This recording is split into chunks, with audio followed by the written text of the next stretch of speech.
Mi hijo me dio una sonrisa irónica mientras sostenía un contrato en sus manos y dijo con voz fría: vendimos la casa por $400,000. Yo grité con todas mis fuerzas: es mi casa. Esta es mi herencia. Él dio 2 pasos hacia mí, levantó la mano y me dio una bofetada tan fuerte que sentí el sabor de la sangre en mi boca. Después me empujó contra la pared y gritó: usted ya no manda aquí, vieja. Esta casa ahora es nuestra. 24 horas después, mi teléfono tenía 50 llamadas perdidas de mi nuera Beatriz. Cuando finalmente contesté, ella sollozaba del otro lado de la línea: Hortensia, por favor. La policía llegó. Nos van a llevar presos. Yo solo susurré 3 palabras antes de colgar: disfruten la prisión. Ahora sí, déjenme explicarles cómo llegamos hasta aquí, porque esta historia no comenzó ayer. Esta historia comenzó hace muchos años, cuando mis abuelos tomaron una decisión que mi hijo Rubén nunca pudo perdonar. Pero antes de hablar del pasado, necesito que entiendan algo muy importante. Yo dejé que todo esto pasara. Yo vi cómo mi hijo planeaba robarme. Yo escuché cada palabra de su traición. Yo grabé cada segundo de su crimen. Y yo decidí no detenerlo, porque quería que cayera tan profundo que nunca pudiera levantarse de nuevo. Me llamo Hortensia, tengo 65 años. Y esta es la historia de cómo mi propio hijo vendió mi casa mientras yo estaba de viaje, cómo me golpeó cuando regresé, y cómo terminó esposado en el piso de mi sala rogando por misericordia que yo ya no tenía para darle. Todo comenzó a derrumbarse hace exactamente 17 días. Yo acababa de regresar de un viaje que se suponía iba a ser el más hermoso de mi vida. Rubén y Beatriz me lo habían regalado. 15 días en las montañas, en un hotel precioso, con todas las comidas pagadas y excursiones incluidas. Me dijeron que yo merecía descansar, que había trabajado demasiado, que necesitaba tiempo para mí misma. Yo lloré de emoción cuando me entregaron los boletos. Pensé que finalmente mi hijo había cambiado. Pensé que después de tantos años de distancia y peleas, él finalmente había entendido cuánto lo amaba. ¡Qué ingenua fui! Cuando llegué a mi casa esa tarde de octubre, algo se sentía diferente. La puerta principal estaba abierta. Eso ya era extraño, porque yo siempre cierro con doble cerradura.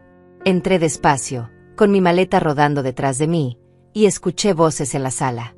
Risas. Música. El sonido de copas chocando. Me asomé por el pasillo y lo que vi me heló la sangre. Rubén estaba sentado en el sillón de mi abuelo, ese sillón de cuero café que tiene más de 50 años, con una botella de whisky en la mano. Beatriz estaba a su lado, usando un vestido rojo brillante que nunca le había visto, con joyas nuevas en el cuello. Y había un hombre que yo no conocía, un tipo de traje gris que fumaba un cigarro en mi sala como si fuera su propia casa. Solté la maleta. El ruido los hizo voltear. Rubén me vio y su expresión cambió por completo. Primero fue sorpresa, después algo que parecía molestia, y finalmente esa sonrisa irónica que nunca voy a olvidar. Se puso de pie lentamente, dejó la copa sobre la mesa y caminó hacia mí con pasos seguros. Mamá, dijo con una voz que intentaba sonar dulce pero estaba llena de veneno, regresaste antes de tiempo. No te esperábamos hasta el jueves.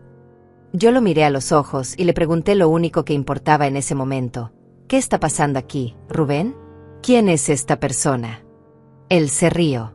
Se rió en mi cara. Después sacó un papel doblado del bolsillo de su pantalón y lo abrió frente a mí. Era un contrato. Yo vi mi nombre impreso en la parte superior, vi números, vi firmas, vi sellos oficiales.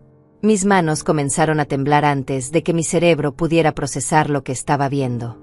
Vendimos la casa, mamá, dijo Rubén con esa sonrisa que me partió el corazón. $400,000. Buen precio, ¿no crees? Yo sentí que el piso se movía debajo de mis pies. Sentí que las paredes se cerraban a mi alrededor. Sentí que el aire desaparecía de mis pulmones. ¿Qué? Fue lo único que pude susurrar. Él asintió, disfrutando cada segundo de mi dolor. Así es. Esta casa ya no es tuya. Ya firmamos todo. Ya recibimos el dinero. Este señor, señaló al hombre del traje gris, es el nuevo dueño. Rafael, saluda a mi madre. El hombre llamado Rafael levantó su copa hacia mí con una sonrisa burlona. Yo no podía moverme. No podía respirar. No podía creer lo que estaba escuchando. Esto es mentira, dije con voz rota. Yo nunca firmé nada. Yo nunca autoricé ninguna venta. Rubén se acercó más, tanto que pude oler el whisky en su aliento. Claro que firmaste, mamá. ¿Ya se te olvidó? La edad te está afectando. Mira, aquí está tu firma. Me mostró el papel de nuevo, señalando con el dedo una firma que se parecía a la mía, pero que yo sabía que nunca había escrito. Esa no es mi firma, grité con todas las fuerzas que me quedaban. Esto es fraude. Esto es ilegal. Van a ir a la cárcel por esto. Y ahí fue cuando todo explotó. Rubén dejó caer la máscara completamente. Su cara se transformó en algo que yo nunca había visto antes, algo lleno de odio puro. «Cállate», rugió. «Tú ya no tienes derecho a nada. Esta casa debió ser mía desde que murieron los abuelos. Ellos estaban locos cuando decidieron dejártela solo a ti. Yo soy el hijo. Yo soy el hombre de esta familia. No tú». Yo intenté responder, intenté defenderme, pero antes de que pudiera abrir la boca, su mano voló hacia mi cara. El golpe fue tan fuerte que me tiró contra la pared. Sentí un dolor agudo en el pómulo, sentí algo caliente correr por mi labio, sentí que mis piernas se doblaban. Caí al suelo.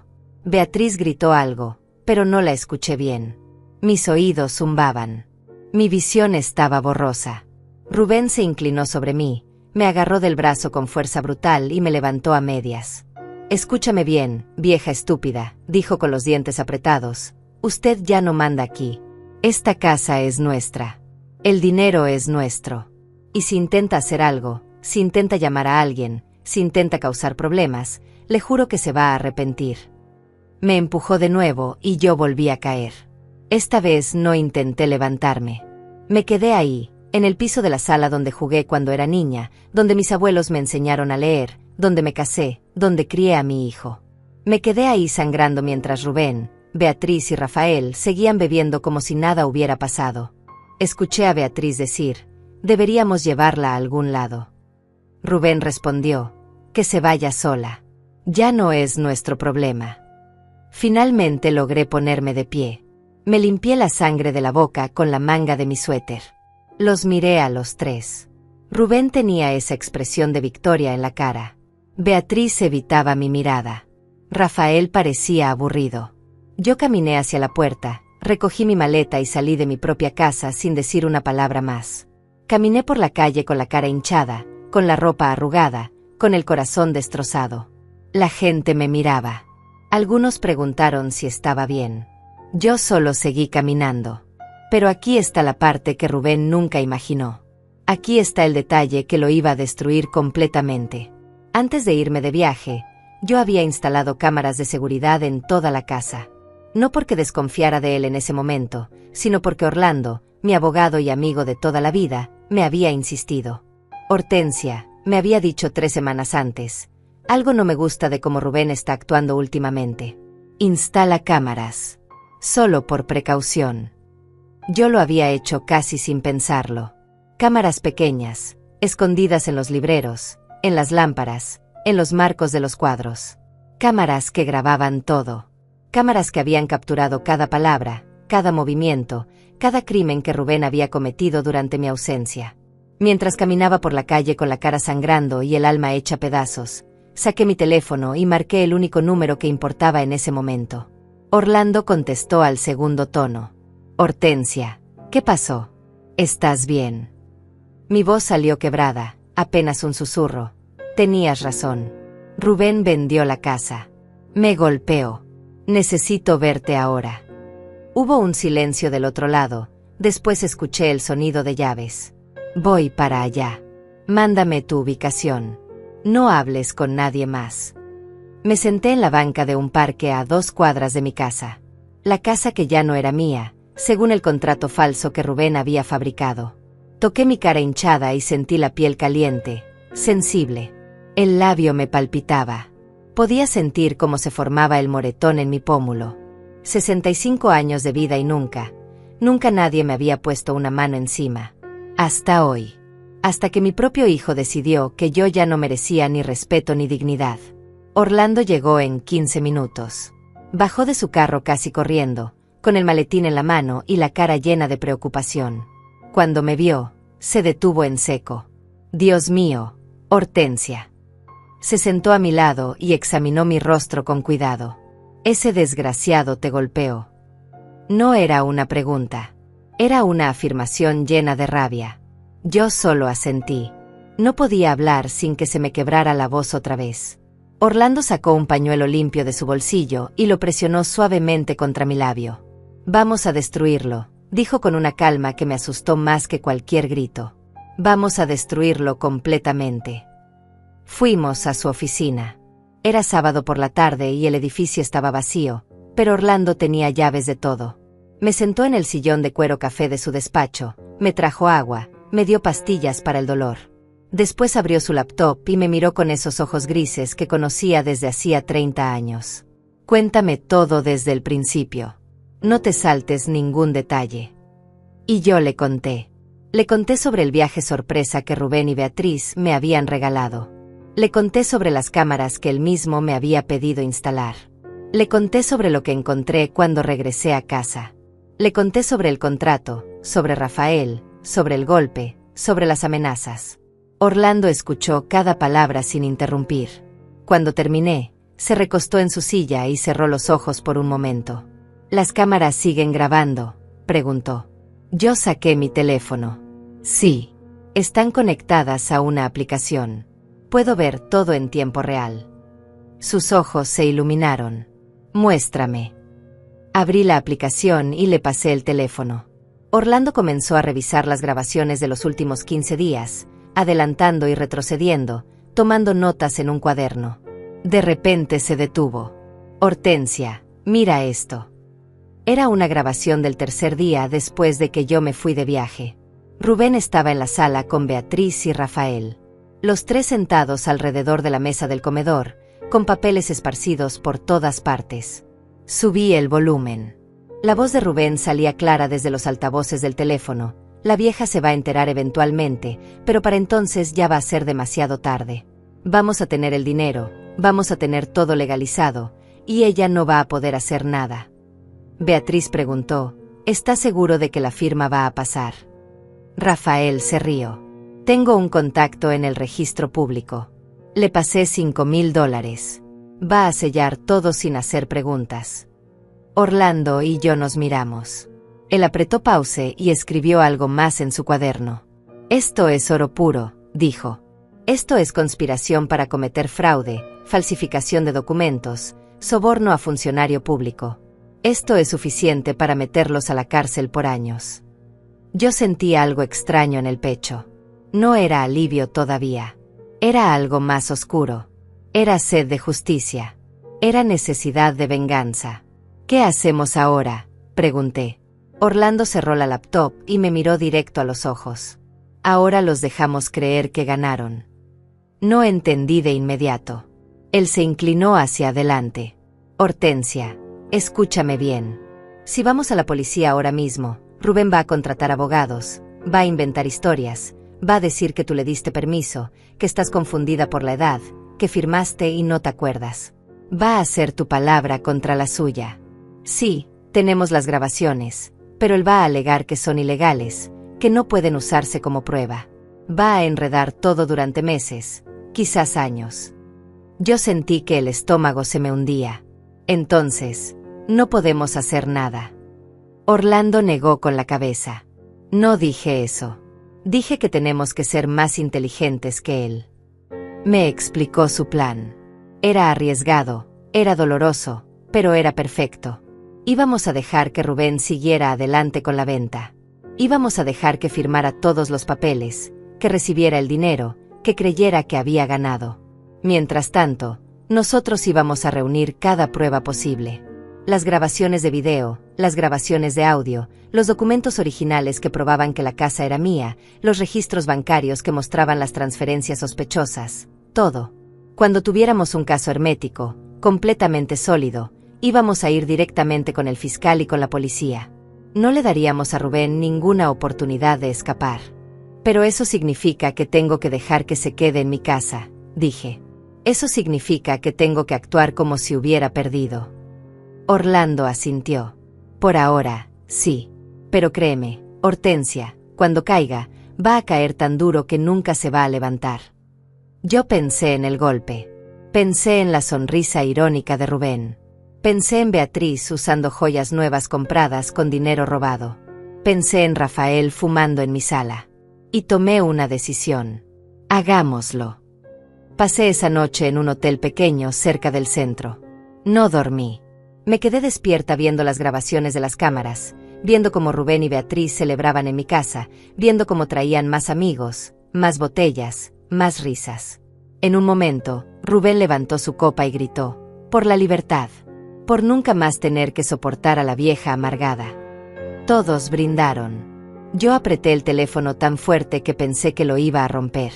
A la mañana siguiente, Orlando me recogió temprano. Fuimos al hospital primero. Necesitábamos documentar las lesiones. Un médico me examinó, tomó fotografías de los moretones, escribió un reporte detallado. «¿Quiere presentar una denuncia por agresión?», preguntó. Yo miré a Orlando. Él negó levemente con la cabeza. «Todavía no», dije. El médico frunció el ceño, pero no insistió. Me dio las copias del reporte médico y me deseó suerte. Después fuimos al banco. Yo necesitaba asegurarme de que Rubén no pudiera tocar mis otras cuentas. Hablé con el gerente, un señor mayor que conocía a mi familia desde siempre. Le expliqué la situación sin entrar en muchos detalles. Él movió la cabeza con tristeza. «Lo siento mucho, señora Hortensia. Voy a bloquear todas sus cuentas inmediatamente. Nadie va a poder acceder a ellas sin su presencia física y su identificación». Firmé los papeles necesarios. Al menos eso estaba seguro. Orlando me llevó después a su casa. Su esposa, una mujer dulce llamada Patricia que siempre me había tratado como familia, me recibió con un abrazo largo. «Quédate aquí todo el tiempo que necesites», dijo. Yo agradecí, pero sabía que no podía quedarme mucho. Tenía que seguir adelante con el plan. Tenía que prepararme para la guerra. Durante los siguientes 3 días, Orlando y yo trabajamos sin parar. Revisamos cada segundo de las grabaciones. Encontramos conversaciones donde Rubén admitía haber falsificado mi firma. Encontramos el momento exacto donde le entregaba dinero a Rafael. Encontramos mensajes de texto en el teléfono de Rubén, porque resulta que las cámaras habían capturado la pantalla cuando la dejaba sobre la mesa. Mensajes donde coordinaba todo con el funcionario corrupto del registro público. Mensajes donde se burlaba de mí. Mensajes donde planeaba qué hacer conmigo después de que la venta estuviera completa. Uno de esos mensajes decía: «Cuando todo esté listo, la vamos a meter a un asilo. No puede quedarse dando vueltas causando problemas». Otro decía: «La vieja no tiene a nadie más. No tiene amigos. No tiene familia aparte de nosotros. Nadie va a creer su versión». Cada palabra era un cuchillo en mi corazón, pero también era combustible para mi determinación. Orlando contactó a un fiscal que conocía, alguien de confianza que odiaba la corrupción. Le mostró un adelanto de las pruebas. El fiscal, un hombre joven de apellido Márquez, se quedó callado por un largo rato después de ver los videos. «Esto es suficiente para acusaciones criminales serias», dijo finalmente. «Fraude, falsificación, conspiración, agresión. Si me traen el paquete completo de evidencia, yo puedo mover esto rápido». Orlando asintió. «Necesitamos una semana más. Queremos que termine de enterrarse solo». Esa semana fue la más larga de mi vida. Cada mañana me despertaba en la casa de Orlando con el cuerpo tenso y el corazón acelerado. Tomaba café mientras revisaba las cámaras en mi teléfono, viendo cómo Rubén y Beatriz vivían en mi casa como si siempre les hubiera pertenecido. Habían cambiado los muebles del lugar. Habían quitado las fotografías de mis abuelos de las paredes. Habían pintado la habitación principal de un color verde horrible que mis abuelos habrían odiado. Cada cambio era una puñalada, pero yo no podía hacer nada más que observar y esperar. El 4.º día después del golpe, Rubén hizo algo que nunca esperé. Me llamó por teléfono. Yo estaba en la oficina de Orlando revisando documentos cuando vi su nombre en la pantalla. Miré a Orlando con pánico. Él me hizo una señal de que contestara y rápidamente puso el teléfono en altavoz para grabar la llamada. Respiré hondo y contesté: «Hola». Mi voz salió temblorosa, perfecta para lo que necesitábamos. Mamá, dijo Rubén con un tono que intentaba sonar preocupado, ¿dónde estás? Han pasado días y no sabemos nada de ti. Yo apreté los puños. ¿Y ahora te importa dónde estoy? Después de robarme mi casa, después de golpearme, ahora te preocupas. Hubo un silencio incómodo del otro lado. Mamá, yo no te robé nada. Esa casa legalmente me pertenecía. Los abuelos estaban equivocados al dejártela solo a ti. Yo solo corregí un error. Su voz ya no sonaba preocupada. Sonaba fría, calculadora. Falsificaste mi firma, dije con voz quebrada. Eso es un crimen, Rubén. Él se rió. Se rió como si yo hubiera dicho algo gracioso. ¿Quién va a creerte, mamá? Tienes 65 años. La gente va a pensar que estás confundida, que tal vez firmaste y no te acuerdas. Además, ya todo está registrado legalmente. La casa ya no es tuya. El dinero ya está en nuestras cuentas. No hay nada que puedas hacer. Orlando me miró y movió los labios en silencio. Perfecto. Rubén estaba confesando todo otra vez, y esta vez en una llamada que estábamos grabando oficialmente. ¿Por qué me llamaste entonces?, pregunté. Rubén suspiró como si estuviera lidiando con una niña difícil. Porque a pesar de todo, sigues siendo mi madre. Beatriz y yo hemos estado hablando. Queremos hacer las paces. Queremos que vengas a cenar con nosotros este fin de semana. Podemos hablar de cómo seguir adelante, como familia. Sentí náuseas. ¿Quieres que vaya a cenar? A la casa que me robaste. Él ignoró el tono de mi voz. El sábado a las 7. Piénsalo, mamá. Sería bueno para todos. Colgó sin esperar mi respuesta. Orlando detuvo la grabación y sonrió. No era una sonrisa feliz.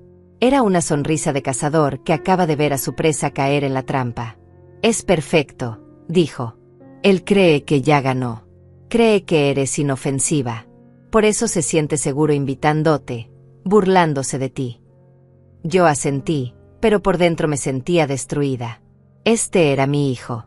El bebé que cargué en mis brazos, al que le canté canciones de cuna, al que cuidé cuando estaba enfermo. Y ahora me trataba como si fuera basura. Pasé los siguientes 2 días investigando cómo había llegado Rubén a convertirse en esta persona.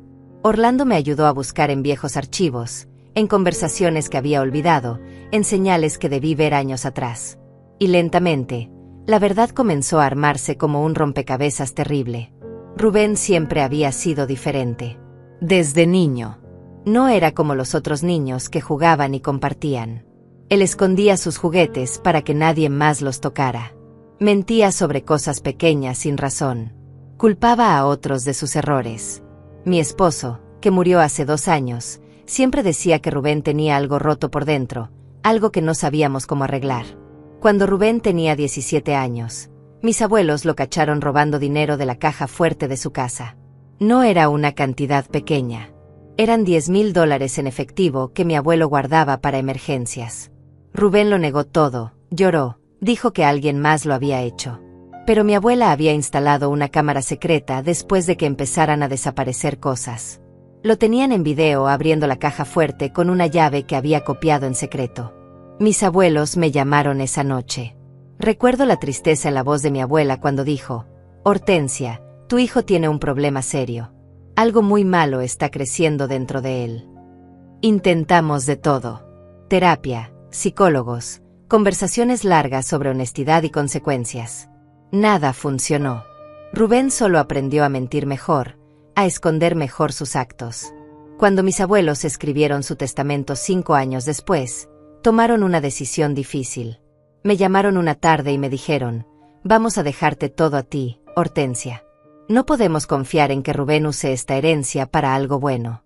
Sabemos que tú la vas a cuidar, que vas a mantener esta casa en la familia de la manera correcta. Yo lloré ese día.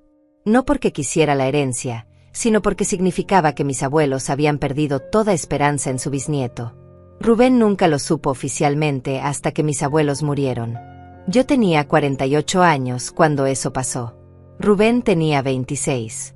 Cuando el abogado leyó el testamento y quedó claro que la casa, el dinero, todo era solo para mí. Rubén se levantó de la silla y salió del despacho sin decir palabra. No habló conmigo durante 3 años después de eso.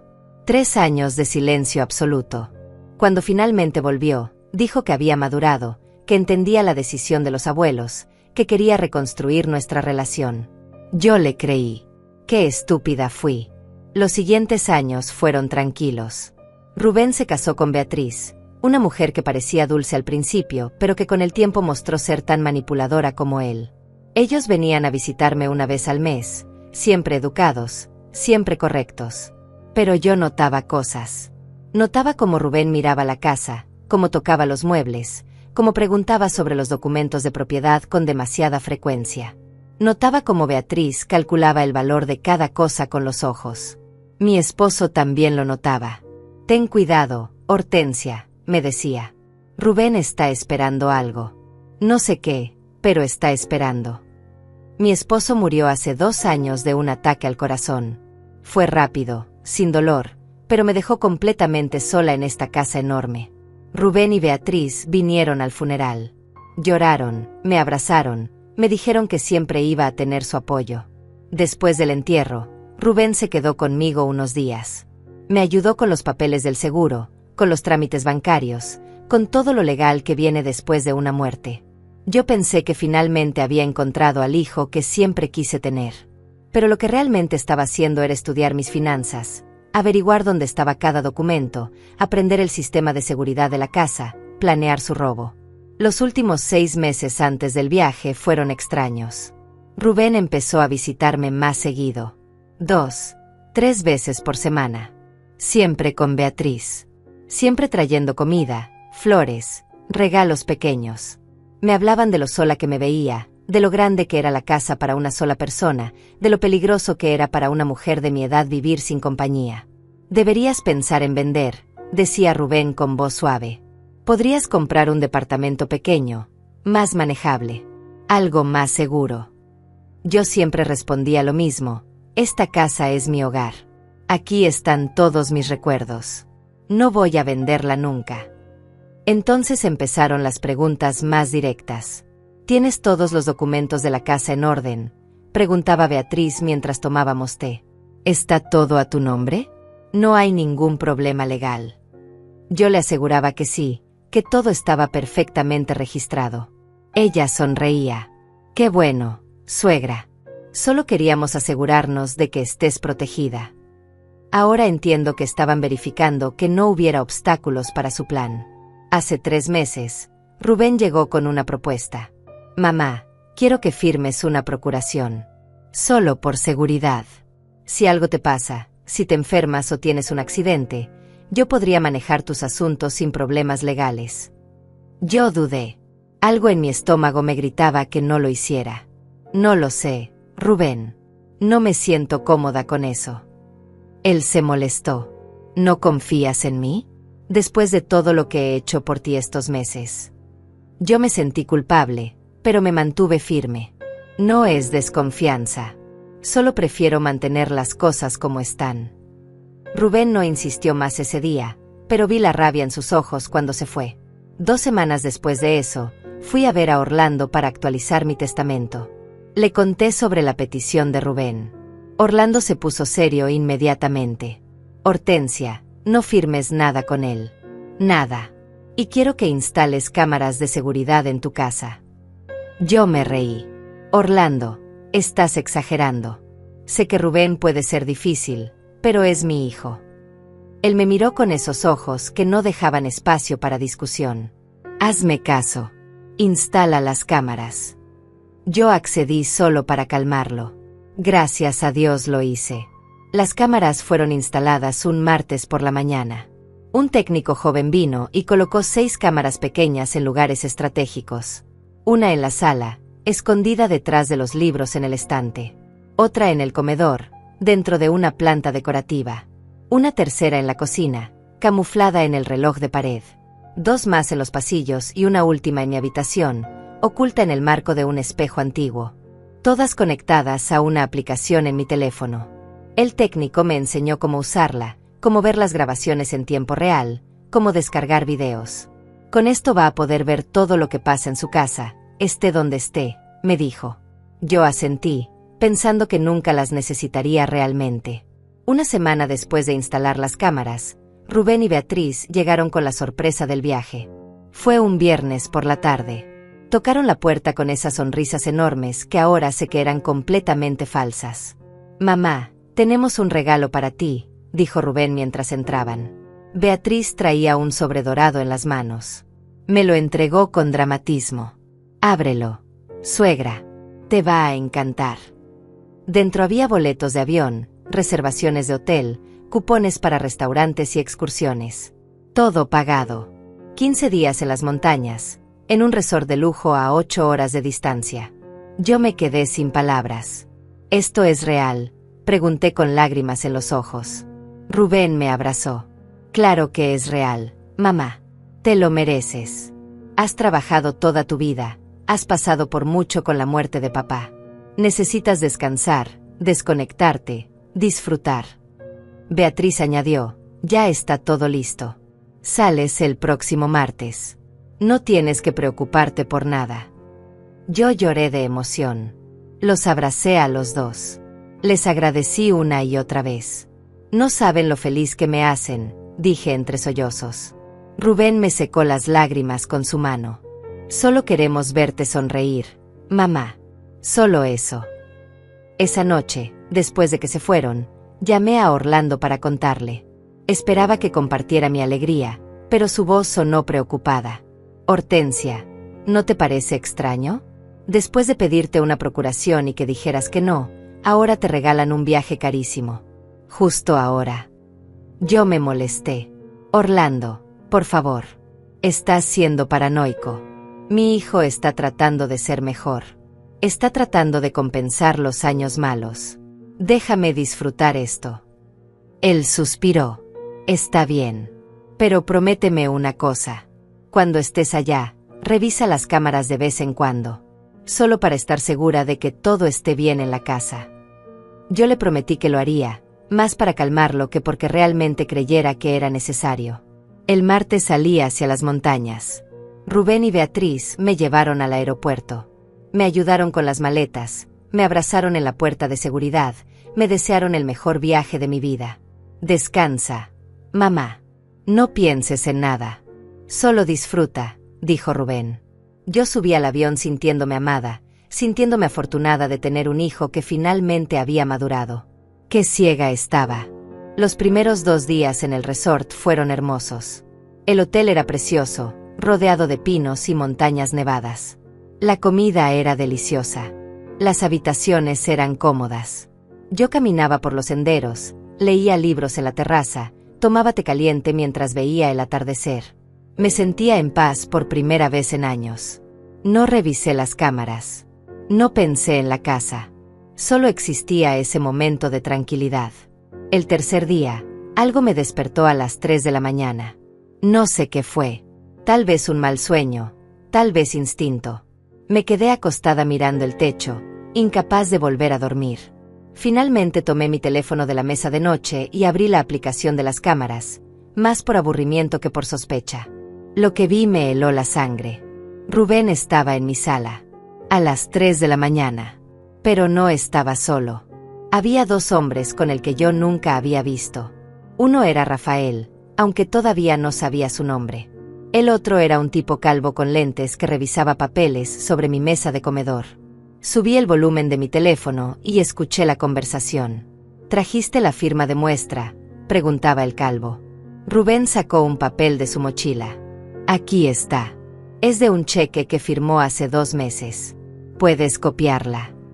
El calvo examinó el papel bajo la luz de la lámpara. Sí, no es complicada. Letras grandes, trazo firme. La puedo replicar perfectamente en los documentos de venta. Yo dejé de respirar. Rafael habló entonces. ¿Y el registro público? Ya está arreglado. Rubén asintió. Le di $5,000 a un funcionario. Va a sellar todo sin hacer preguntas.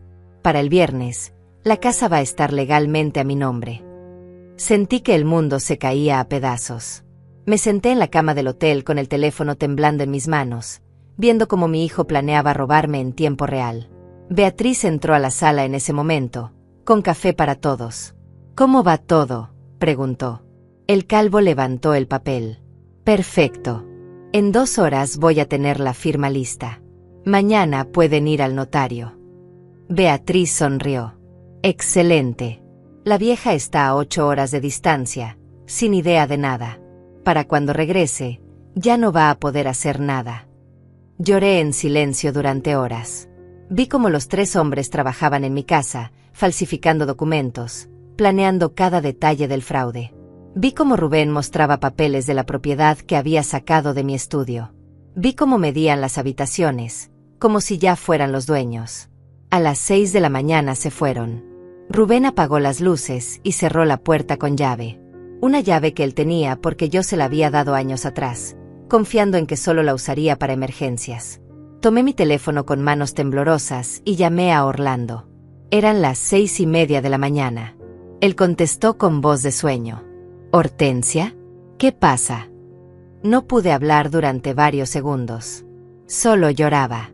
«Orlando», finalmente logré decir, «tenías razón. Rubén me está robando. Lo vi todo. Está falsificando mi firma». Escuché cómo Orlando se despertaba completamente del otro lado. «Cálmate. Respira. Cuéntame exactamente qué viste». Le conté todo. Cada palabra de la conversación que había escuchado. Cada detalle que había visto en las cámaras. Orlando se quedó en silencio por un momento largo. «Hortensia, escúchame bien. Esto es muy grave, pero también es nuestra oportunidad. Las cámaras grabaron todo, ¿verdad?» Yo revisé la aplicación. Sí, todo está guardado en la nube. Orlando tomó aire. «Perfecto. Ahora viene la parte difícil. Necesito que te quedes en ese hotel. Necesito que actúes como si no supieras nada. Porque si Rubén sospecha que lo descubriste, va a parar todo y vamos a perder las pruebas». «¿Quieres que me quede aquí viendo cómo me roba?», pregunté con voz rota. «Sé que es horrible», dijo Orlando, «pero piénsalo. Si lo dejamos continuar, si lo dejamos cometer el crimen completo, vamos a tener evidencia irrefutable. Vamos a poder meterlo a la cárcel, recuperar todo, destruir cualquier defensa legal que intente usar. Pero si interrumpimos ahora, él va a decir que solo estaba planeando, que nunca lo habría hecho realmente, que las conversaciones eran en broma». Yo cerré los ojos. Sabía que tenía razón, pero dolía tanto. «Está bien», susurré finalmente. «Me quedaré. Voy a ver todo y no voy a hacer nada». Orlando suspiró con alivio. «Descarga todas las grabaciones. Guárdalas en varios lugares. Mándamelas por correo también. Y Hortensia, graba todo lo que pase de ahora en adelante. Cada conversación, cada movimiento. Lo vamos a necesitar todo». Colgamos. Yo me quedé sentada en esa cama de hotel, en medio de las montañas hermosas, sintiéndome más sola que nunca en mi vida. Los siguientes 12 días fueron una tortura. Cada mañana me despertaba, desayunaba, caminaba por los senderos como si estuviera disfrutando. Pero cada tarde, cada noche, revisaba las cámaras y veía cómo Rubén destruía mi vida. Lo vi firmar documentos falsos. Lo vi recibir dinero de Rafael. Lo vi celebrar con Beatriz. Lo vi quitar las fotografías de mis abuelos y tirarlas a la basura. Lo vi llevar muebles nuevos. Lo vi convertir mi hogar en algo irreconocible. El día 13 de mi viaje, vi algo que casi me hace regresar inmediatamente sin importar el plan. Rubén trajo a un fotógrafo profesional a la casa. Un hombre con cámaras caras y luces especiales. Pasó 3 horas tomando fotografías de cada habitación, del jardín, de cada rincón. «Son para el anuncio de venta», explicó Rubén mientras el fotógrafo trabajaba. «Vamos a publicar la casa como si ya fuera nuestra. Para cuando la vieja regrese, ya va a haber ofertas reales de compradores reales. Eso va a ser más difícil que cancele todo». Beatriz estaba sentada en el sillón de la sala, el mismo donde mi abuela solía tejerme suéteres cuando era niña, revisando su teléfono. «¿Ya subiste los papeles al registro?», le preguntó a Rubén. Él asintió con orgullo. «Ayer». El funcionario hizo su trabajo. «Ahora oficialmente soy el dueño legal de esta propiedad. Costó otros $3,000 en sobornos, pero valió cada centavo. Beatriz se rió. Tu mamá va a enloquecer cuando se entere. Va a gritar, va a llorar, va a amenazarnos. Pero no va a poder hacer nada. Los papeles están sellados, firmados, registrados. Es nuestro. Tuve que apagar el teléfono. No podía seguir mirando. Salí de mi habitación del hotel y caminé por el bosque durante horas, llorando donde nadie pudiera verme. Llamé a Orlando desde un banco junto a un lago. No puedo más, le dije. Necesito regresar. Necesito detener esto ahora. Su voz fue firme pero gentil. Hortensia, aguanta solo 2 días más. Ya casi terminas el viaje. Si regresas antes, Rubén va a sospechar.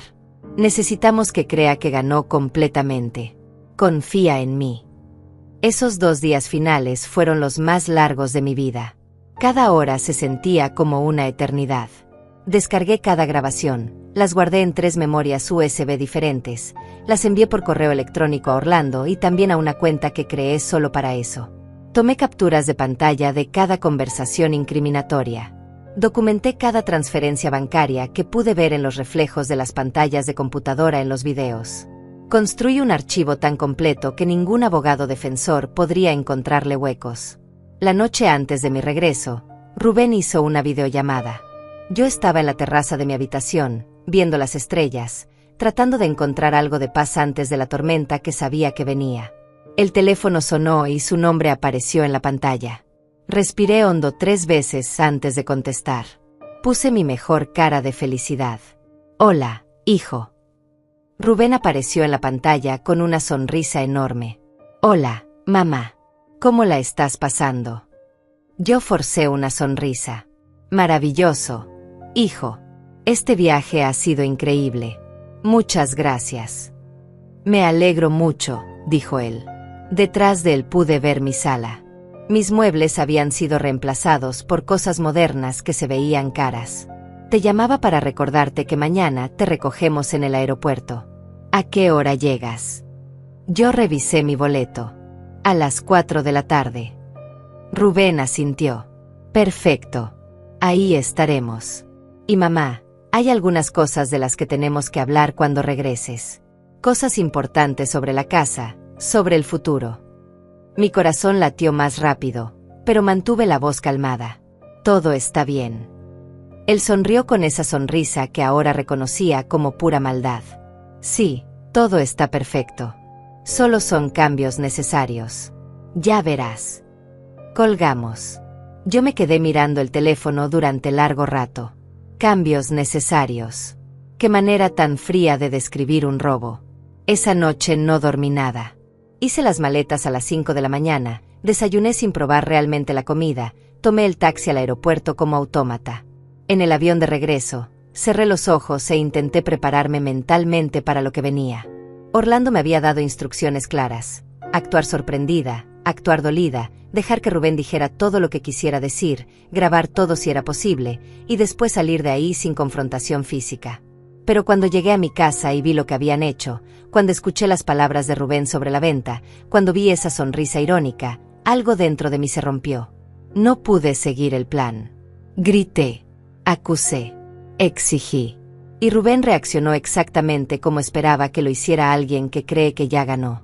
Me golpeó, me humilló, me echó de mi propia casa. Y las cámaras, esas cámaras que todavía estaban funcionando porque Rubén nunca las había encontrado, grabaron cada segundo. Ahora, 4 días después de ese momento horrible, yo estaba sentada en la oficina del fiscal Márquez junto a Orlando. Habíamos pasado las últimas 72 horas organizando cada pieza de evidencia en un caso hermético. Videos, audios, documentos, registros bancarios, reportes médicos de mis lesiones, testimonios de testigos que habían visto mis moretones. Todo perfectamente ordenado, etiquetado, con marcas de tiempo verificables. El fiscal Márquez revisó todo con cuidado meticuloso. Era un hombre de unos 40 años, delgado, con lentes de montura negra y una expresión seria que nunca cambiaba. Pasó 3 horas viendo videos, leyendo documentos, tomando notas en su computadora. Finalmente cerró la última carpeta y nos miró. Esto es uno de los casos más sólidos que he visto en años, dijo. Fraude documental con agravantes. Falsificación de firma. Soborno a funcionario público. Conspiración para cometer fraude. Agresión física con lesiones documentadas. Cada cargo tiene múltiples pruebas irrefutables. Orlando se inclinó hacia adelante. ¿Qué tan rápido podemos movernos? Márquez revisó su calendario. Puedo tener órdenes de arresto para mañana en la mañana. Voy a coordinar con la policía para ejecutarlas simultáneamente. Rubén, Beatriz y Rafael que mencionan. También voy a emitir una orden para arrestar al funcionario corrupto del registro público. Yo sentía algo extraño en el pecho. No era felicidad todavía. Era anticipación. Era necesidad de justicia. ¿Van a ir a la cárcel?, pregunté con voz apenas audible. Márquez me miró directamente a los ojos. Señora Hortensia, con estas pruebas, no solo van a ir a la cárcel. Van a quedarse ahí por años. Estamos hablando de múltiples delitos graves. Rubén está viendo mínimo 8 años de prisión. Beatriz al menos 5 por complicidad. Rafael probablemente 6.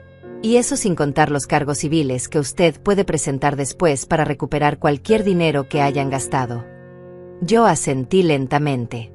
8 años. Mi hijo iba a pasar 8 años en prisión.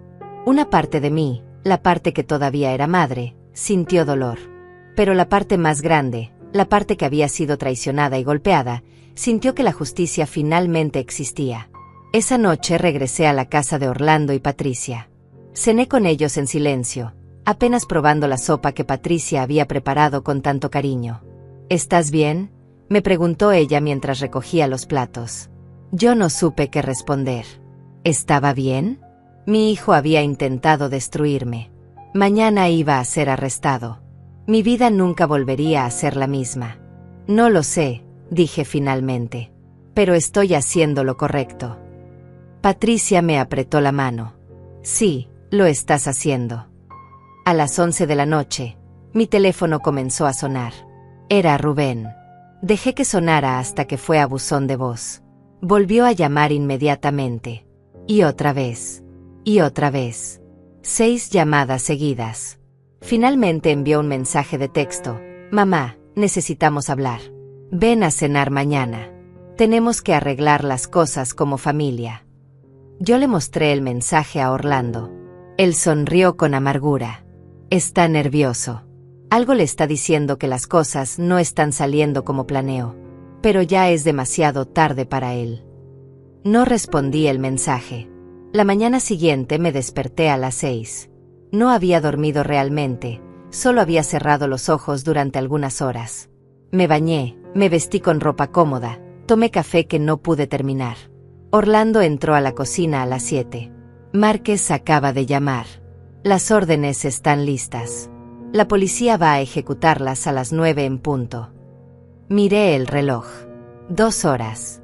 En 2 horas mi hijo iba a ser arrestado. Orlando y yo llegamos a una cafetería a 3 cuadras de mi casa a las 8:30 de la mañana. Nos sentamos en una mesa junto a la ventana donde podíamos ver la calle, pero nadie podía vernos fácilmente desde afuera. Pedimos café que ninguno de los dos tocó. Yo tenía el teléfono en la mano, revisando obsesivamente las cámaras de la casa. Rubén y Beatriz estaban desayunando tranquilamente en mi cocina. Ella reía por algo que él había dicho.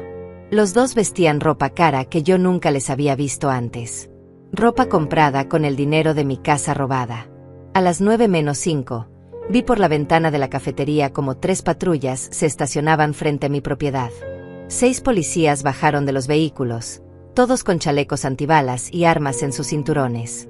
El fiscal Márquez bajó de un carro oscuro que se estacionó detrás de las patrullas. Mi corazón latía tan fuerte que podía escucharlo en mis oídos. Ya llegaron, susurré. Orlando apretó mi mano sobre la mesa. Respira. Todo va a estar bien. Vi cómo los policías se acercaban a la puerta principal de mi casa. Uno de ellos tocó con fuerza. Cambié rápidamente a la aplicación de las cámaras en mi teléfono y subí el volumen. Escuché los golpes resonando dentro de la casa. Rubén apareció en la cámara de la sala, caminando hacia la puerta con expresión molesta. ¿Quién diablos toca así tan temprano?, lo escuché decir. Beatriz lo siguió desde la cocina, limpiándose las manos en un trapo. Rubén abrió la puerta. La expresión en su cara cuando vio a los 6 policías fue algo que nunca voy a olvidar. Primero confusión, después sorpresa, después miedo puro. «Señor Rubén Navarro», preguntó uno de los oficiales. Rubén asintió lentamente, incapaz de hablar. El oficial sacó un papel doblado. «Tenemos una orden de arresto en su contra por los delitos de fraude documental, falsificación de firma, soborno a funcionario público y agresión. Tiene derecho a permanecer en silencio». Las palabras continuaron, pero Rubén ya no escuchaba. Su cara se había vuelto blanca como papel. «¿Qué? No. Tiene que haber un error», finalmente logró decir. Beatriz gritó desde atrás. «¿Qué está pasando? ¿De qué están hablando?». Otro oficial se adelantó. «¿Señora Beatriz Ramos de Navarro?». Ella asintió con ojos enormes de terror. «También tenemos una orden de arresto para usted por complicidad en fraude y conspiración». Beatriz comenzó a sollozar inmediatamente. «No hicimos nada. No pueden arrestarnos. Esta es nuestra casa». El fiscal Márquez dio un paso adelante. «Esta casa pertenece legalmente a la señora Hortensia Navarro. Ustedes cometieron fraude documental para intentar robarla. Tenemos todas las pruebas necesarias. Videos, audios, documentos, todo». Rubén lo miró con incredulidad. «¿Videos? ¿Qué videos?». Márquez sacó una tablet de su maletín y les mostró la pantalla. Yo no podía ver que les estaba enseñando desde la cafetería, pero podía ver la reacción de Rubén. Su expresión pasó de confusión a shock absoluto a horror puro. «Fueron grabados durante todo el proceso», dijo Márquez con voz fría. «Cada conversación, cada falsificación, cada soborno, todo». Rubén dio 2 pasos hacia atrás, tropezando con sus propios pies. «No puede ser. No puede ser. Revisé toda la casa. No había cámaras».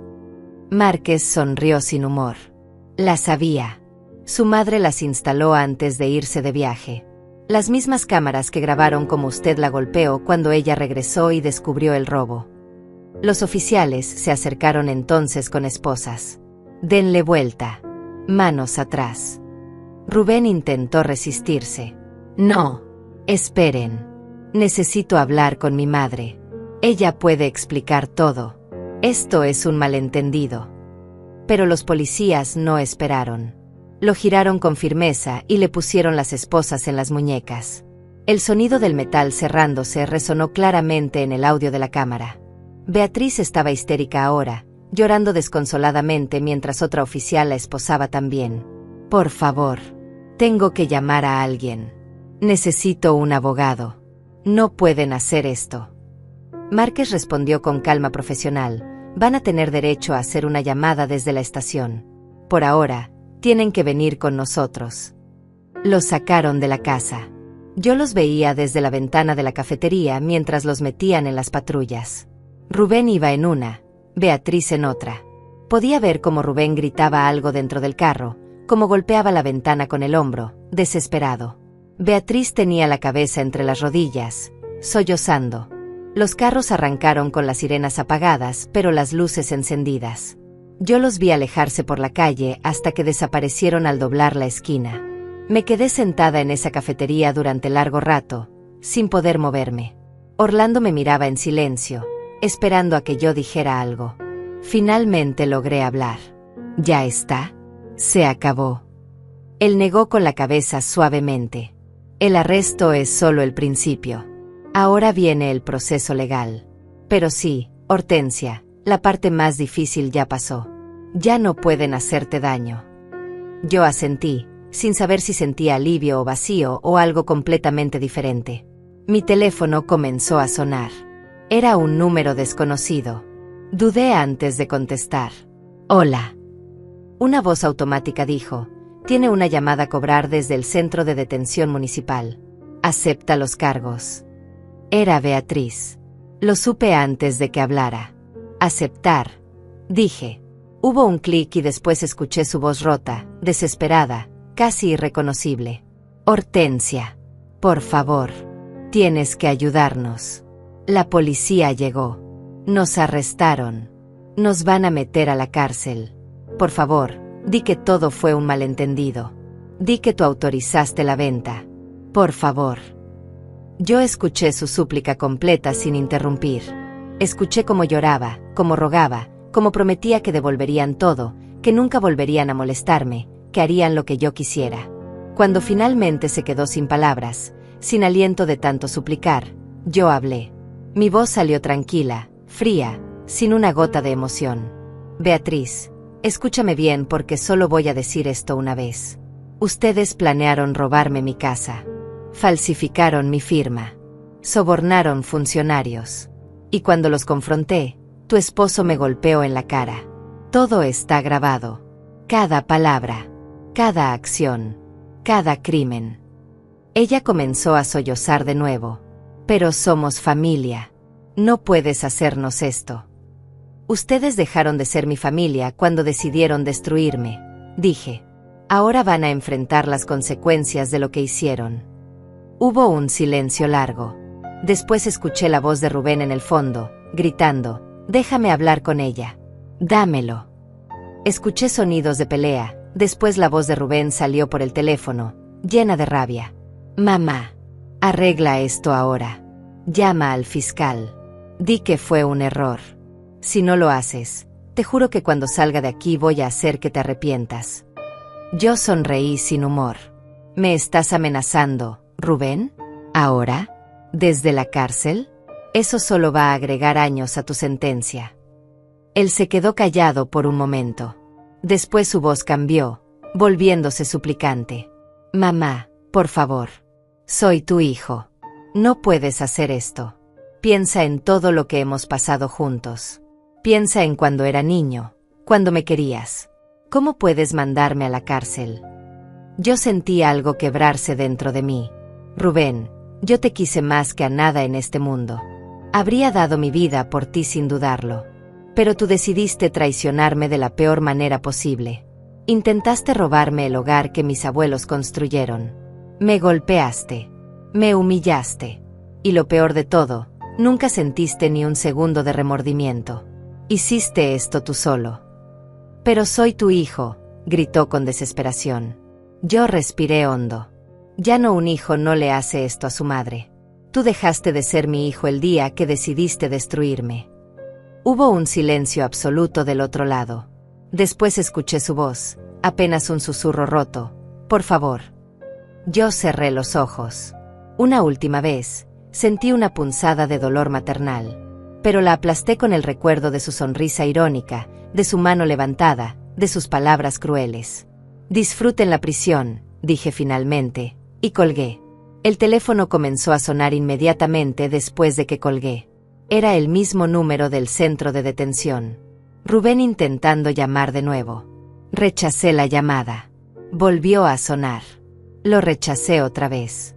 Después de la quinta llamada, simplemente apagué el teléfono y lo guardé en mi bolso. Orlando me miraba con una mezcla de preocupación y orgullo. ¿Estás bien?, preguntó. Yo asentí, aunque no estaba segura de que fuera verdad. Necesito ir a la casa. Necesito ver qué dejaron. Caminamos las 3 cuadras en silencio. Cuando llegamos, había cinta policial amarilla cruzando la entrada. Un oficial joven estaba parado afuera custodiando la escena. Orlando mostró su identificación y explicó quién era yo. El oficial asintió. El fiscal Márquez dijo que la señora Navarro podía entrar cuando quisiera. Es su propiedad. Levantó la cinta para que pasáramos. Yo respiré hondo antes de cruzar el umbral. La casa estaba destrozada. No físicamente, pero emocionalmente. Todo lo que mis abuelos habían elegido con tanto cuidado había sido reemplazado o movido. El sillón de cuero café donde mi abuelo leía el periódico cada mañana ya no estaba. En su lugar había un sofá moderno de color gris que se veía caro pero sin alma. Las cortinas de lino blanco que mi abuela había cosido a mano habían sido reemplazadas por persianas metálicas. Las fotografías familiares que colgaban en las paredes habían desaparecido completamente. En su lugar había cuadros abstractos que no significaban nada. Caminé lentamente por cada habitación. La cocina tenía electrodomésticos nuevos. El comedor tenía una mesa de vidrio moderna donde antes estaba la mesa de madera antigua que había pertenecido a mis bisabuelos. Mi habitación, mi santuario, había sido convertida en algo irreconocible. Habían pintado las paredes de un color naranja brillante. Habían quitado mi cama y puesto una completamente diferente. Habían vaciado mi armario y lo habían llenado con ropa de Beatriz. Yo me senté en el borde de esa cama extraña en mi propia habitación y finalmente dejé que las lágrimas salieran. Orlando se sentó a mi lado sin decir nada. Solo puso su mano en mi hombro y me dejó llorar. Lloré por todo lo perdido. Por los recuerdos que habían sido profanados. Por el hijo que pensé que tenía, pero que nunca existió realmente. Por la ingenuidad de creer que las personas pueden cambiar cuando todo en su historia dice lo contrario. Lloré hasta que no quedaron más lágrimas, hasta que solo quedó un vacío extraño en mi pecho. Vamos a arreglar todo, dijo Orlando finalmente. Vamos a devolver esta casa a como era. Vamos a encontrar los muebles originales, si Rubén los vendió. Vamos a restaurar cada rincón. Yo negué con la cabeza lentamente. No sé si quiero quedarme aquí, Orlando. Ya no se siente como mi hogar. Se siente contaminado. Él suspiró. No tomes decisiones grandes ahora. Espera a que el polvo se asiente. Espera a que termine todo el proceso legal. Después decides. Los siguientes días fueron un torbellino de actividad legal. El fiscal Márquez nos mantenía informados de cada paso. Rafael había sido arrestado el mismo día que Rubén y Beatriz. Lo encontraron intentando cruzar la frontera con una maleta llena de efectivo. El funcionario corrupto del registro público también fue arrestado en su oficina, con evidencia suficiente en su computadora para acusarlo de docenas de fraudes similares durante años.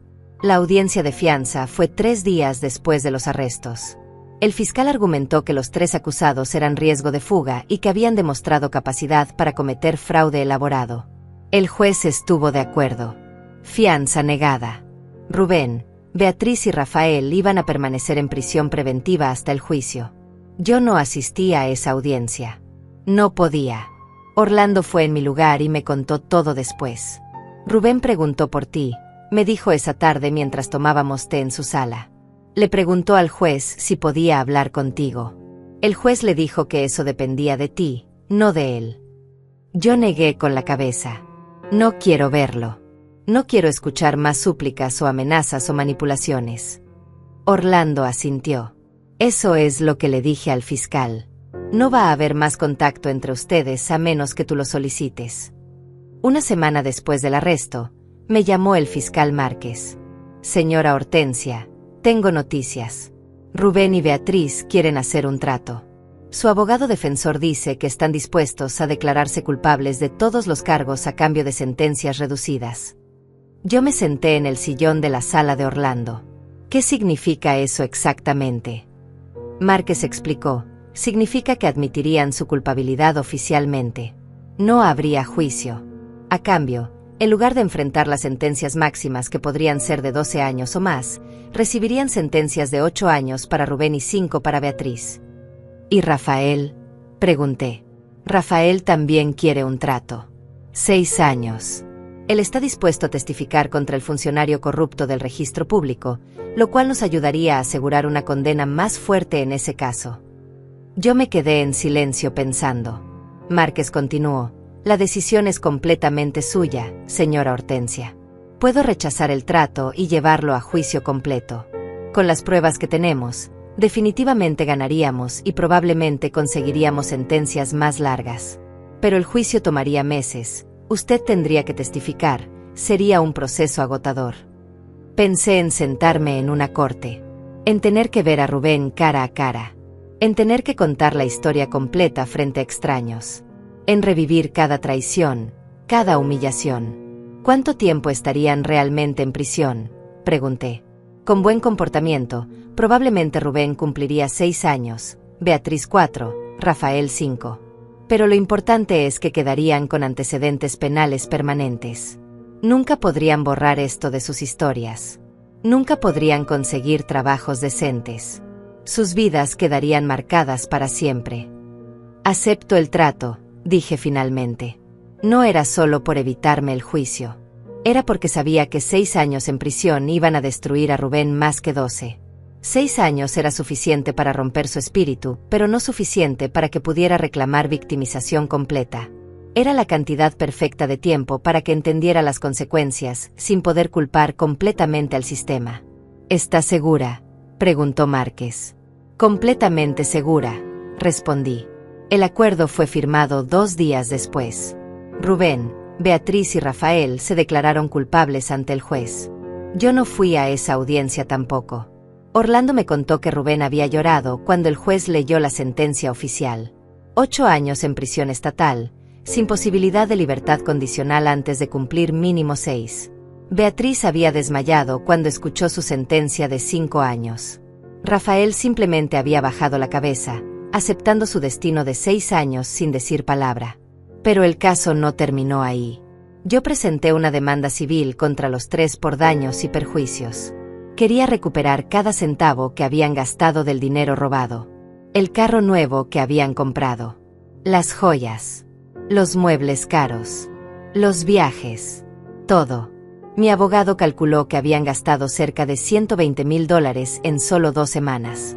El juez civil dictaminó que los 3 eran responsables solidarios de devolverme ese dinero más intereses y daños punitivos. Total, $200,000. Nunca van a poder pagar eso, dijo mi abogado. Van a salir de prisión con deudas enormes que los van a perseguir por el resto de sus vidas. Cada trabajo que consigan, cada cuenta bancaria que abran, va a tener embargos automáticos hasta que paguen cada centavo. Yo asentí. Eso era exactamente lo que quería. No era suficiente que fueran a prisión. Necesitaba que sus vidas después de prisión también fueran difíciles. Necesitaba que nunca olvidaran lo que me hicieron. Orlando comenzó el proceso de restaurar la casa. Contrató investigadores privados para rastrear los muebles originales que Rubén había vendido. Algunos los encontramos. Otros habían desaparecido para siempre. Para esos, Orlando me ayudó a buscar réplicas lo más cercanas posible. Poco a poco, muy lentamente, la casa comenzó a parecerse otra vez al hogar que yo recordaba. Un mes después de las sentencias, recibí una carta. Era de Rubén. La reconocí por la letra en el sobre. Estuve a punto de tirarla sin abrirla. Pero algo me detuvo. La abrí con manos temblorosas. Adentro había 3 páginas escritas a mano. La letra era descuidada, las palabras estaban manchadas en algunos lugares como si hubiera llorado mientras escribía. Mamá, comenzaba la carta, no espero que me perdones. No espero que me creas. Pero necesito que sepas algo. Tienes razón. Soy un monstruo. Siempre lo he sido. Desde niño algo dentro de mí estaba roto y nunca quise arreglarlo. Te traicioné de la peor manera posible porque pensé que merecía esa casa más que tú. Pensé que los abuelos habían cometido un error al no dejármela. Pasé años odiándote por algo que ni siquiera fue tu decisión. Y cuando tuve la oportunidad de robarte, no lo dudé ni un segundo. Ni siquiera cuando te golpeé sentí remordimiento. Solo sentí rabia porque te atreviste a desafiarme. Continué leyendo la carta de Rubén con las manos temblando. Ahora estoy aquí encerrado, seguía la carta, con 6 años por delante para pensar en lo que hice. Los otros presos me preguntan por qué estoy aquí y cuando les cuento que intenté robarle la casa a mi propia madre, me miran con desprecio. Incluso los criminales tienen códigos. Incluso ellos piensan que lo que hice es imperdonable. Beatriz me culpa por todo. Dice que fue mi idea, que ella solo me siguió. Tal vez tenga razón. Tal vez la arrastré a este infierno conmigo. Cada noche me despierto pensando en el momento en que te golpeé. Veo tu cara. Veo la sangre. Veo la traición en tus ojos. Y sé que nunca voy a poder borrar esa imagen. La carta continuaba por 2 páginas más.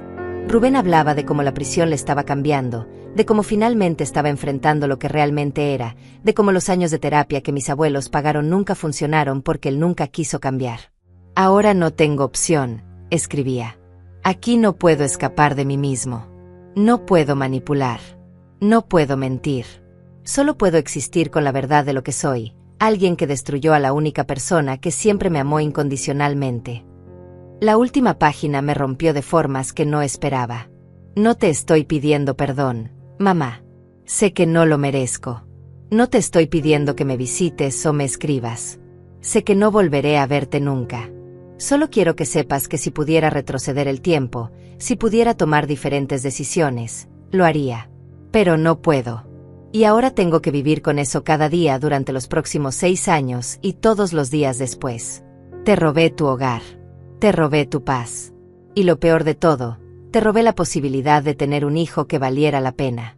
Lo siento, no alcanza. Nada alcanza. Pero igual lo digo. Lo siento. Rubén. Doblé la carta y la guardé en el sobre. Me quedé sentada en la sala restaurada de mi casa durante horas, solo mirando esa carta sobre la mesa. Una parte de mí quería sentir algo. Compasión, tristeza, tal vez un destello del amor maternal que una vez tuve. Pero no sentí nada de eso. Solo sentí vacío. La carta no cambiaba nada. Las palabras bonitas no borraban los hechos. Rubén había elegido su camino y ahora estaba pagando el precio. Orlando vino a visitarme esa tarde. Le mostré la carta. Él la leyó en silencio y después me miró. ¿Qué vas a hacer? Yo me encogí de hombros. Nada. No hay nada que hacer. Él dice que no espera respuesta y no va a recibirla. Orlando asintió. ¿Te hace sentir diferente? Saber que está arrepentido. Yo pensé en eso. No sé si realmente está arrepentido o si solo está asustado porque finalmente enfrentó consecuencias. Pero honestamente, ya no importa. Lo que hizo quedó hecho. Las heridas que causó no se curan con una carta. Las semanas se convirtieron en meses. La casa poco a poco volvió a sentirse como hogar. Encontré el sillón de cuero café de mi abuelo en una tienda de antigüedades a 50 kilómetros de distancia. El dueño me contó que un hombre joven se lo había vendido por casi nada hacía 2 meses. Era Rubén, sin duda. Pagué 10 veces más de lo que él recibió para recuperarlo. Volví a colgar las fotografías familiares en las paredes. Pinté las habitaciones con los colores originales. Planté flores en el jardín que mi abuela solía cuidar.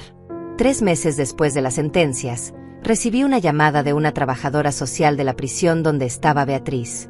Señora Navarro, su nuera Beatriz ha solicitado una visita con usted.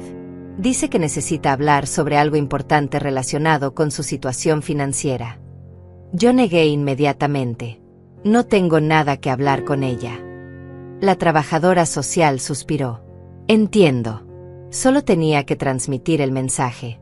Ella mencionó algo sobre devolverle dinero, sobre tener acceso a cuentas que usted no conoce. Eso me hizo dudar. ¿Qué cuentas? La trabajadora no sabía más detalles. Solo que Beatriz insistía en que tenía información valiosa que yo querría saber. Hablé con Orlando sobre esto. Podría ser una trampa, dijo. Podría estar tratando de manipularte para que la visites, para que sientas lástima por ella. Yo asentí. Pero, ¿y si realmente hay dinero escondido que no hemos encontrado? ¿Y si hay más de lo que pensamos? Orlando lo pensó. Si vas, voy contigo. Y grabamos toda la conversación. Cualquier cosa que diga puede usarse en procedimientos futuros si es relevante. Yo estuve de acuerdo. Una semana después, Orlando y yo manejamos hasta la prisión estatal para mujeres donde Beatriz cumplía su sentencia. El proceso de entrada fue humillante incluso para los visitantes. Revisiones de seguridad, detectores de metal, guardias serios que revisaban cada bolsa. Finalmente nos llevaron a una sala de visitas grande con mesas atornilladas al piso y sillas de plástico. Esperamos 15 minutos hasta que trajeron a Beatriz. Cuando la vi entrar, casi no la reconocí. Había perdido mucho peso. Su cabello, que siempre mantenía perfectamente arreglado, estaba recogido en una cola descuidada. Tenía ojeras profundas. El uniforme naranja le quedaba grande. Se veía 20 años mayor que la última vez que la había visto. Se sentó frente a nosotros con las manos temblorosas. No me miró a los ojos al principio. Gracias por venir, dijo con voz apenas audible. Yo no respondí. Solo esperé a que dijera lo que tenía que decir. Beatriz respiró hondo. Sé que me odias. Tienes todo el derecho. Pero necesito decirte algo porque mi conciencia no me deja dormir. Hay dinero que no saben. Rubén abrió 3 cuentas bancarias en las Islas Caimán antes de que nos arrestaran. Transfirió $200,000 ahí. Dinero que sacó de la venta falsa de la casa antes de que todo explotara. Orlando se inclinó hacia adelante inmediatamente. ¿Tienes pruebas de eso? ¿Números de cuenta? ¿Documentos? Beatriz asintió. Tomé fotos de todo en mi teléfono antes de que nos arrestaran. No sé por qué lo hice. Tal vez presentía que algo iba a salir mal. El teléfono está confiscado aquí en la prisión, pero las fotos están respaldadas en la nube. Puedo darte acceso a esa cuenta si prometes algo. Yo la miré con desconfianza. ¿Qué quieres? Ella finalmente levantó la vista y me miró directo a los ojos. Quiero que hables con el fiscal. Quiero que le digas que cooperé, que di información valiosa. Tal vez eso me ayude a reducir mi sentencia, a salir antes por buen comportamiento. Yo me reí sin humor. ¿Quieres que te ayude? Después de todo lo que hiciste. Beatriz comenzó a llorar. Lo sé. Sé que no lo merezco. Pero, Hortensia, estoy muriendo aquí adentro. Cada día es una tortura. Las otras presas me tratan horrible porque saben lo que hice. No tengo a nadie. Mi familia me rechazó. Rubén ni siquiera me habla. Estoy completamente sola pagando por errores que tomé siguiendo a un hombre que resultó ser un monstruo. Sus lágrimas eran reales. Su dolor era real. Pero yo había aprendido que el dolor no borra los crímenes. Dame la información, dije firmemente. Si es real, si recupero ese dinero, hablaré con el fiscal. No te prometo nada más que eso. No te prometo que tu sentencia se reduzca. Solo prometo que mencionaré tu cooperación. Beatriz asintió desesperadamente. Sí, está bien. Es suficiente. Escribió en un papel el usuario y contraseña de su cuenta de nube. Está todo ahí. En una carpeta llamada Documentos Bancarios. Hay capturas de pantalla de las 3 cuentas, de las transferencias, de todo. Orlando tomó el papel y lo guardó cuidadosamente. Nos levantamos para irnos. Beatriz llamó mi nombre cuando estábamos por salir. Hortensia. Me volteé. Ella estaba de pie ahora, con las manos agarrando el borde de la mesa. Yo también te escribí una carta, pero nunca la envié porque sabía que no querrías leerla. Solo quiero que sepas que lo siento. Sé que fui cobarde. Sé que debí detener a Rubén en lugar de ayudarlo. Sé que te fallé como nuera, como persona. Si pudiera regresar el tiempo, habría elegido diferente. Yo la miré por un largo momento. Pero no puedes regresar el tiempo, Beatriz. Ninguno de nosotros puede. Solo podemos vivir con nuestras elecciones. Salimos de la sala sin mirar atrás. En el carro de regreso, Orlando revisó la cuenta de nube que Beatriz nos había dado. Es real, dijo después de varios minutos. Aquí está todo. 3 cuentas en las Islas Caimán. $200,000 distribuidos entre ellas. Incluso hay documentos mostrando cómo Rubén planeaba usar ese dinero para huir del país si las cosas salían mal. Yo cerré los ojos. $200,000 más. Dinero que habían robado y escondido pensando que nunca lo encontraríamos. Orlando contactó inmediatamente al fiscal Márquez con la información de las cuentas offshore. Márquez quedó impresionado con el descubrimiento. Esto es enorme, señora Hortensia. Voy a coordinar con las autoridades internacionales para congelar esas cuentas y repatriar los fondos. Va a tomar algunos meses, pero ese dinero va a regresar a usted. Cumplí mi promesa y le conté sobre la cooperación de Beatriz. Márquez dijo que lo consideraría en su próxima revisión de sentencia, pero no garantizó nada. Era lo justo. Los meses siguientes trajeron una paz extraña a mi vida. La casa estaba restaurada.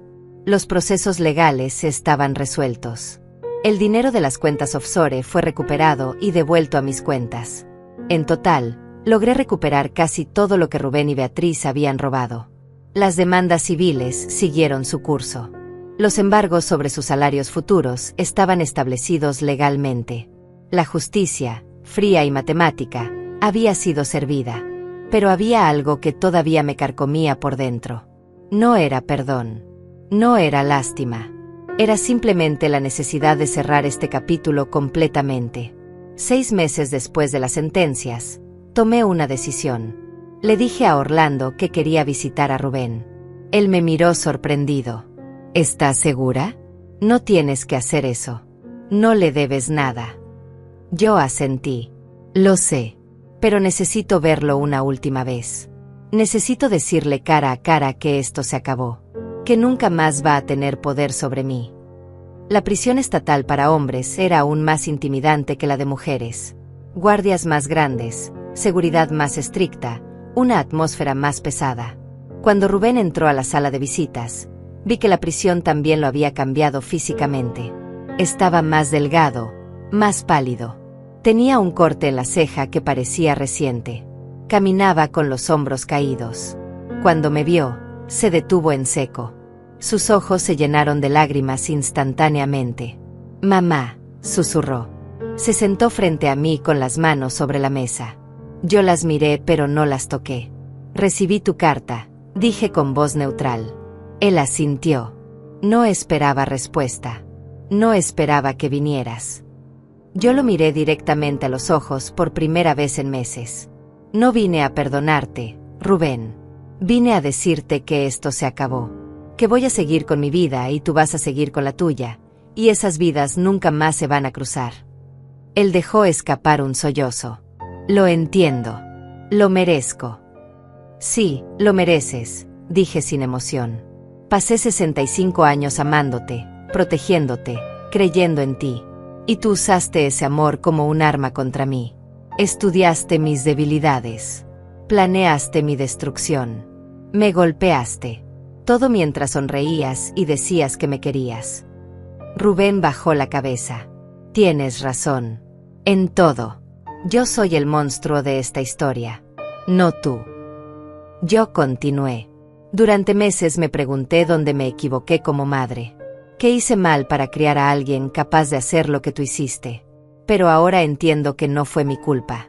Mis abuelos lo vieron. Mi esposo lo vio.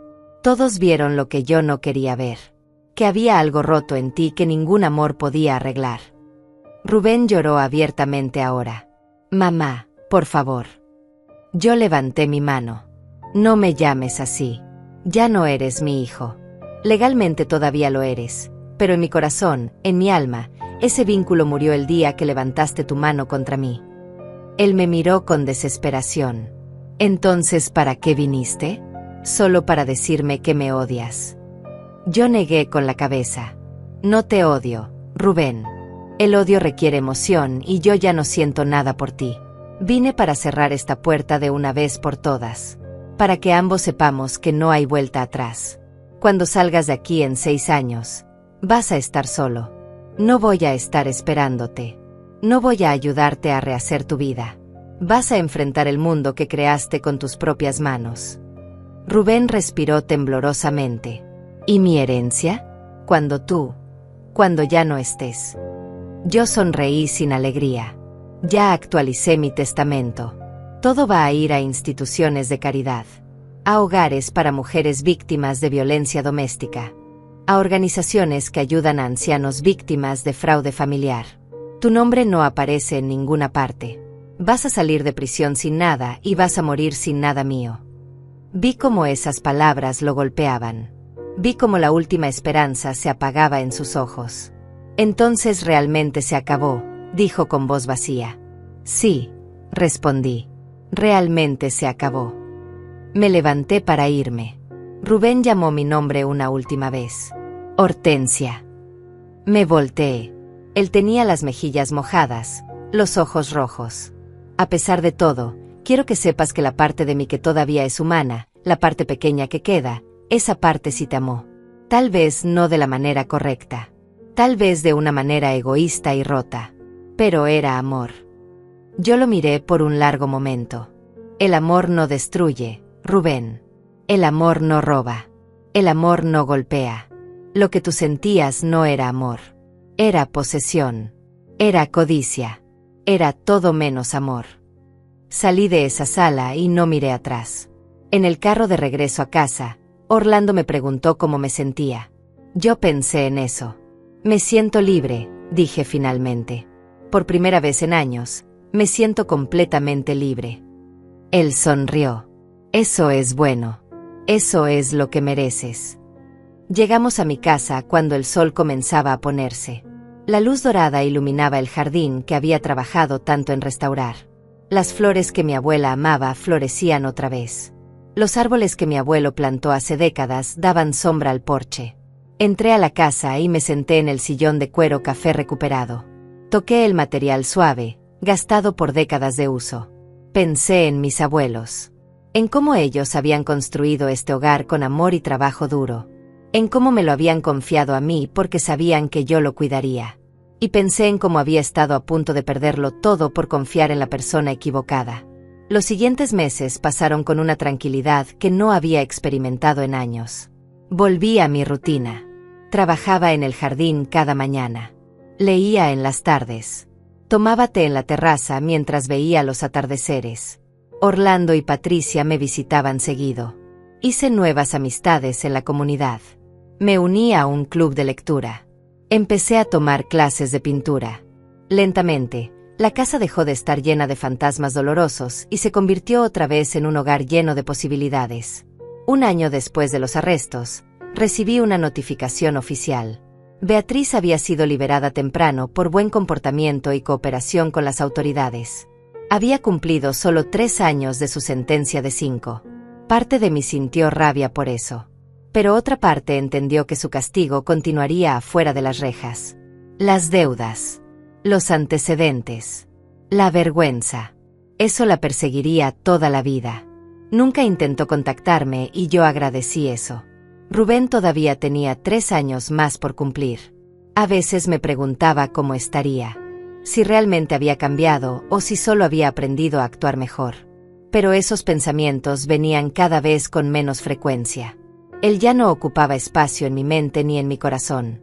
Era simplemente alguien que existía en algún lugar, pagando por sus crímenes, viviendo las consecuencias de sus elecciones.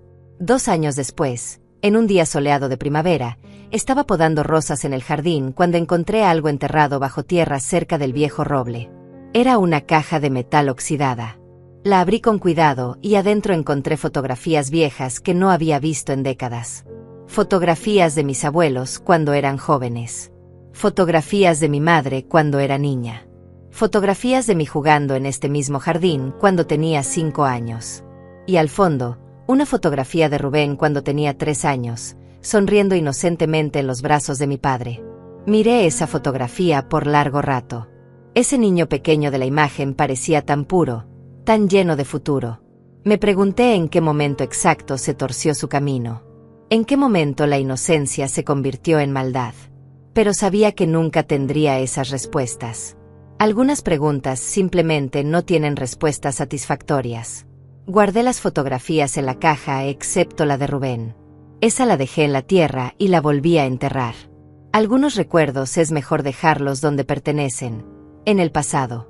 Ahora, mientras escribo estas palabras en mi diario personal, sentada en mi terraza con una taza de té caliente, puedo decir honestamente que encontré paz.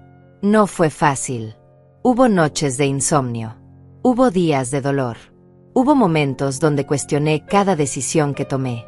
Pero al final, hice lo correcto. Defendí mi hogar. Defendí mi dignidad. Defendí la memoria de mis abuelos que confiaron en mí. Mi hijo eligió traicionarme y ahora vive con esas consecuencias. Yo elegí la justicia y ahora vivo con la paz que esa decisión me trajo.